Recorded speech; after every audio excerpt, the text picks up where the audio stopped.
వాళ్ళు సమ్మెకి నోటీస్ ఇచ్చింది. సరే వాళ్ళని బుద్ధిగరిచ్చి బతిమాలి అది చేసి సమ్మె విరమింపజేసారు. అయినా కూడా సరే ప్రభుత్వం వచ్చి 1.5 ఏళ్ళు అయింది, మనం సమయం ఇవ్వాలా, వాళ్ళు మాతో పిలిచి మాట్లాడింది కాబట్టి వాళ్ళకి కొంత సమయం ఇద్దాం అని వాళ్ళు భావించి వాళ్ళు ముఖ్యమంత్రి గారి మీద నమ్మకం పెట్టుకుంటే నిన్న జరిగింది ఏందయ్యా, 18 నెలలైంది పిఆర్సీ ప్రస్తావన లేదు. కేసీఆర్ గారి హయాంలో ప్రభుత్వ ఉద్యోగుల యొక్క జీతాలు ఏ రకంగా పెరిగినాయి, అసలు జీతాలే లేనటువంటి వాళ్ళకు జీతాలు వచ్చినాయి, తక్కువ జీతాలు ఉన్నటువంటి వాళ్ళకు ఎక్కువ జీతాలు వచ్చినాయి. ఒకానొక సందర్భంలో ఇంత జీతాలు అవసరమా అనేటువంటి చర్చ కూడా జరిగింది, వాస్తవం కాదని నేను అడుగుతున్నా. కానీ ఈరోజు ప్రభుత్వ ఉద్యోగులకు హక్కుగా రావాల్సినటువంటి పిఆర్సీ యొక్క ప్రస్తావన లేదు, నిన్న చర్చ దాని ఊసు లేదు. పోనీ డిఏలు 6 డిఏలు పెండింగ్లో ఉన్నాయి. ఇప్పుడు ఈ జూలై 1 వస్తే 6 డిఏలు పెండింగ్లో ఉంటే 2 డిఏలు ఇస్తున్నామని చెప్పి దాంట్లో 1 ఇప్పుడు ఇస్తామని చెప్పి ఉద్దరం ముచ్చట చెప్పి, ఇంత దుర్మార్గం ఉంటుందా? 2 ఇస్తున్నాము, ఇప్పుడు 1 ఇస్తాము, 6 నెలలకు ఇంకోటి ఇస్తాం. 6 నెలలకు నువ్వేది ఇచ్చేది నాకు అర్థం కాదు. ప్రొసీజర్ ప్రకారం ప్రతి 6 నెలలకు 1 డిఏ రావాలి అంటే 6 నెలలకు ఒకసారి పాలన జరుగుతుందా ఈ రాష్ట్రంలో?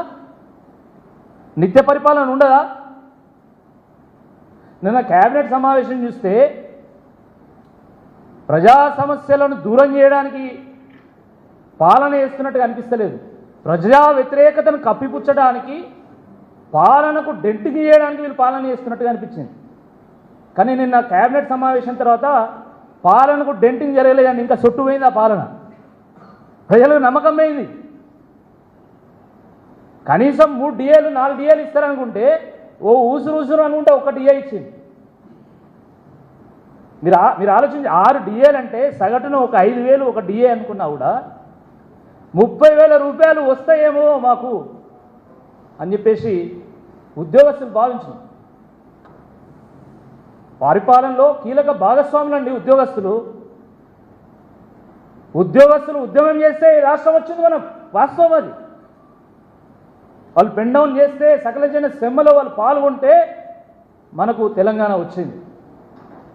మరి కాంగ్రెస్ వచ్చి ఏం చేసింది అని అడుగుతున్నాం.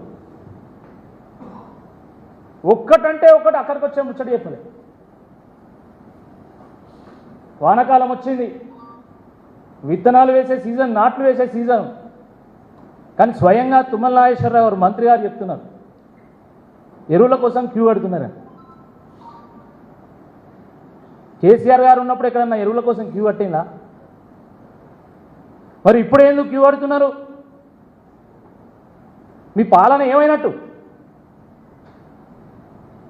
మీ పాలన పడకెక్కలే, పాడెక్కింది, అయిపోయింది మొత్తం.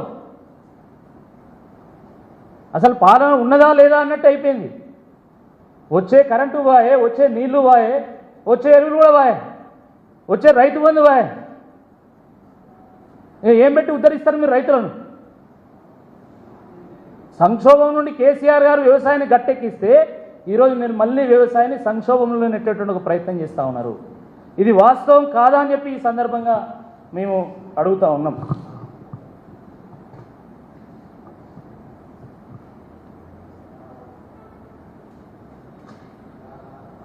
ఉద్యోగస్తులది ఇంతకుముందు ఒక మిత్రుడు చెప్తున్నాడు, గతంలో కేసీఆర్ గారు ఉన్నప్పుడు ఉద్యోగస్తులకు సంబంధించినటువంటి ఏ బెనిఫిట్ వారు ప్రస్తావించినా కూడా ఆ బెనిఫిట్ మళ్ళీ అవుట్సోర్సింగ్ వాళ్ళకి సంబంధించి కూడా ఆ బెనిఫిట్ అందాలనేటువంటి ఒక ధోరణితోనే వారు పరిపాలన చేసేటువంటి వారు. కానీ నిన్న ఉద్యోగస్తులు 1 డిఏ ఇస్తామన్నారు. సరే హెల్త్ కార్డ్స్ అవి కూడా వాళ్ళ కాంట్రిబ్యూషన్తోనే ఇస్తామన్నారు. సరే తప్పేం లేదు, దాన్ని వ్యతిరేకిస్తలే, మంచిదే, అది ఇవ్వడం మంచిదే. కానీ మరి అవుట్సోర్సింగ్ వాళ్ళకి ఏం కావాలి? వాళ్ళ పరిస్థితి ఏం కావాలి? వాళ్ళకు డిఏ లేదు, వాళ్ళకు ఉద్యోగ భద్రత లేదు, ఓ సరైనటువంటి జీతం లేదు, వాళ్ళకు ప్రమోషన్ లేవు, ఏమీ లేవు వాళ్ళకి. అంటే వెట్టి చాకరీ చేయాలన్నా? బానిసల వాళ్ళు ఏమన్నా? వాళ్ళ ఈ రాష్ట్ర పరిపాలనలో వాళ్ళు భాగస్వాములు కాదా? మరి చెప్పండి, మాకు సంబంధం లేదు, అసలు కాంట్రాక్ట్ ఉద్యోగస్తులతోని అవుట్సోర్సింగ్ ఉద్యోగస్తులతోని కాంగ్రెస్ పార్టీ సంబంధం లేదు చెప్పేసేయండి, అయిపోతుంది. ఇదంతా లొల్లెందుకు?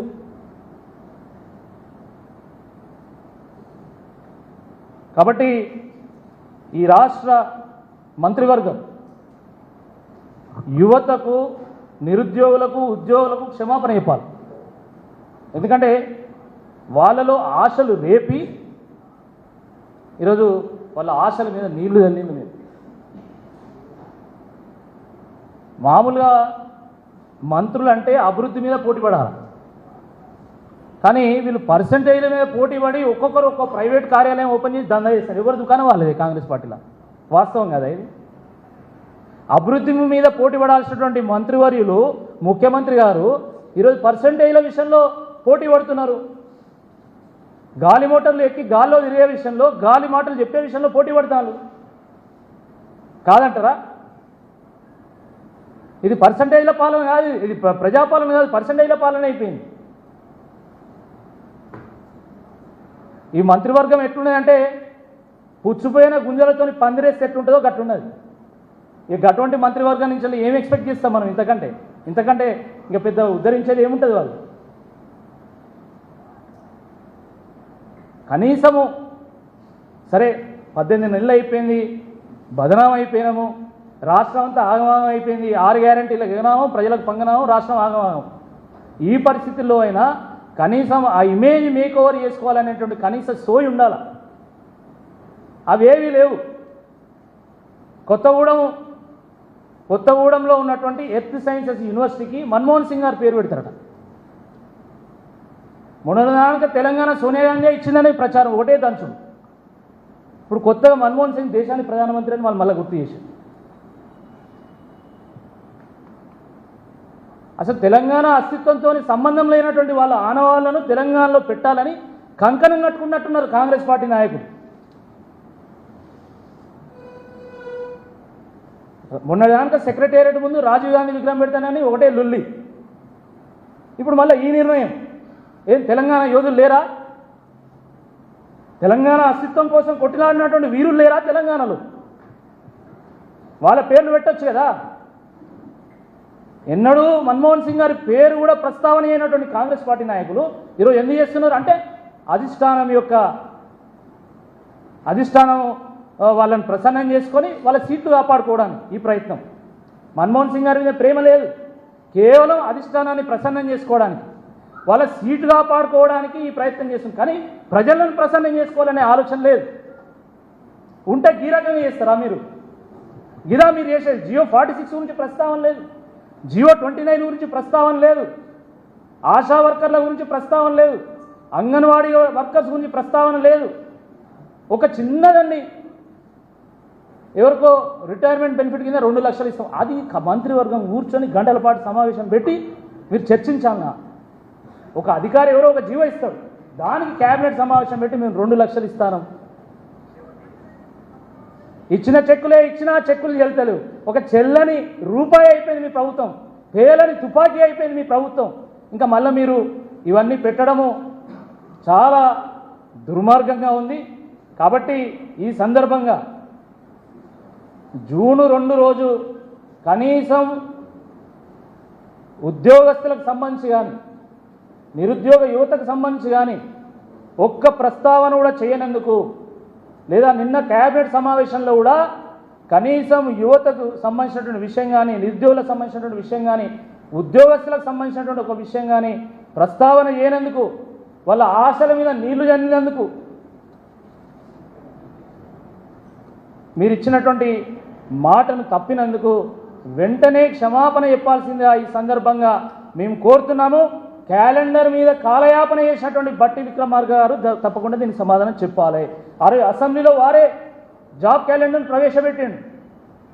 మైసూర్ బజ్జీలో మైసూర్ లేకపోయినా బజ్జీ ఉంటుంది, బొంబాయి రవ్వలో బొంబాయి లేకపోయినా రవ్వ అయినా ఉంటుంది.